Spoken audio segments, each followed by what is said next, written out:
Hello everyone, this is Erik, the Asian movie enthusiast, and this is my review of Liverleaf, a Japanese horror film from 2018 that could be classified as a revenge flick. Now the story revolves around a relatively small group of students in a school that will be closed after they graduate in the next few months. Now our protagonist is a girl by the name of Haruka, who endures some vicious bullying by her classmates. Now, the teachers do not seem to care about this. They're not going to take any action. So, this girl's parents recommend that she just leave the school entirely, which isn't a bad decision. Unfortunately, that does not exactly solve the problem. As a viewer, early in the film, you just know something bad is going to happen, and it does. After that pivotal event, there are violent repercussions. And thinking about this film, I'm really glad that Japan made a film like this in 2018. I really am. If you watched my Asian horror playlist, you might remember that I covered a good number of violent Japanese exploitation films from the 1990s. The All Night Long trilogy being one example. Liverleaf is not as disgusting or grimy as the All Night Long films, but it does have certain similarities to those kinds of movies. The theme of bullying is present. The violence involves youths. All of the main actors in this film are teenagers in real life. And the presentation will create a divisive reaction from viewers. Oh yes, this film will be divisive. However, I believe that Liverleaf is actually more entertaining than many of those films from the 1990s because it plays with its tone a bit more and creates something that is rather hard to explain, but more interesting to think about. So let's take an example. No spoilers, of course. The violence in the film is, sufficiently bloody for fans of horror films, but it's presented in multiple tones. So sometimes it's kind of mean-spirited. Other times it's conventional, and sometimes it's exaggerated and blackly humorous. At first I was not sure if this was an intentional act by the filmmakers, but as the film rolled along, I came to the conclusion that it was definitely intentional. And I like that because I have no idea what my reaction was going to be for each attack. There were times where, I was kind of wincing a little bit by what was going on. There were times where I was, laughing out loud at what was going on. And there were times where I was practically cheering out of bloodlust. And then there were times where I wasn't really sure how to feel. You know what I mean? I think the depiction of violence in Liverleaf is deliciously multifaceted and fascinating to watch. Now, similar to some of those Japanese exploitation films from the 1990s, and I would not necessarily classify Liverleaf as an exploitation film, I'm just saying it has similarities to those types of films. The character development and storyline are pretty thin here. Okay, we definitely spend enough time with the characters and actually their parents, to get a feel for them, as people. But there is a lack of depth in terms of their specific characterizations. However, there are some bells and whistles to make things interesting here. For example, the main bully at the beginning of the film, it's a girl with dyed hair, is not involved in the most important event in the film. And her exclusion from that event made me conflicted as a viewer.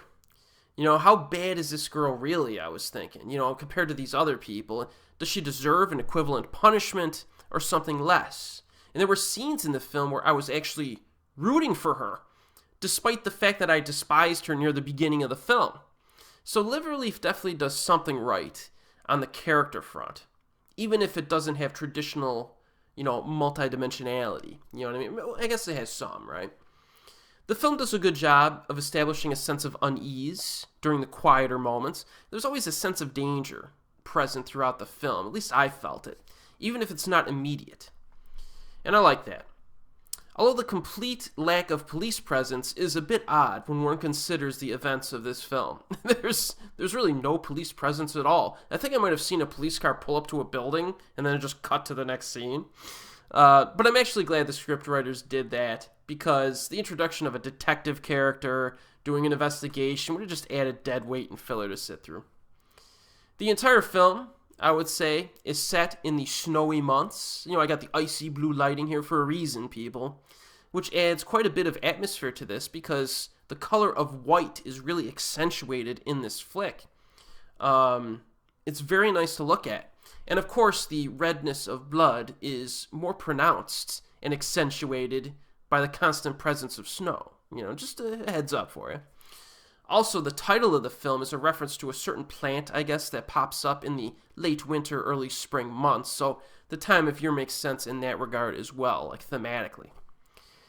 But before I end this review, I would like to point out the director, a man by the name of Izuke Naito. Now, this man gave us the film Puzzle from 2014, which was awesome. I will be reviewing that one in the near future, in the next few months. Before that, he directed The Crone from 2013, which is one of the funniest Japanese horror films in recent memory. And after watching Liverleaf, I'm starting to think that The Crone was intentionally funny. Because at first I thought it was unintentionally funny, but after seeing this, and the way he could kind of manipulate tone in kind of interesting ways, I might give Crone the benefit of the doubt on that one. I might like the film even more now. And then before that, he gave us, get this title, Let's Make the Teacher Have a Miscarriage Club, which was another high school flick about a group of students who attempt to give their teacher a miscarriage, and pregnant teacher a miscarriage. That was the actual film, and it was actually a good film. I saw it. And now he has Liverleaf under his belt. So this guy, kind of an interesting director. He makes films that are a little oddball.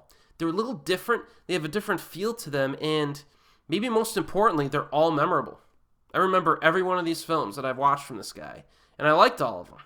So this is a director that I'm going to look out for in the future, and there's a few films of his that I haven't seen that don't have subtitles, but I might just blind buy the Japanese DVDs, just because I'm starting to like this guy. This guy's building a nice little oddball filmography. Liverleaf, in summary, is the kind of film that kind of excites me. You know what I mean? Despite any flaws that it might have. This movie has kind of lodged itself in my brain, and it's not coming out anytime soon. I just keep thinking about it, and that's a good thing. But again, not a film for everyone. Just telling you. I know I was kind of vague a little bit in my descriptions of this film, just trying to give you a feel for it. Kind of its components without talking about the specific plot. But I do recommend this. I do. In terms of availability, it does have a Japanese DVD and Blu-ray release without subtitles.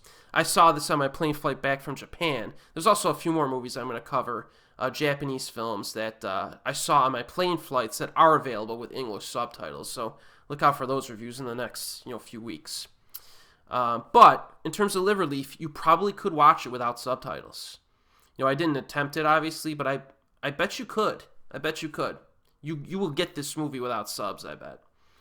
But again, this is another recent Japanese horror film, like Snow Woman from 2016, to look out for. So if Netflix or Amazon gets this and posts it, check it out. It's whether you like it or not, you'll probably remember it. And as always, I'll see you next time.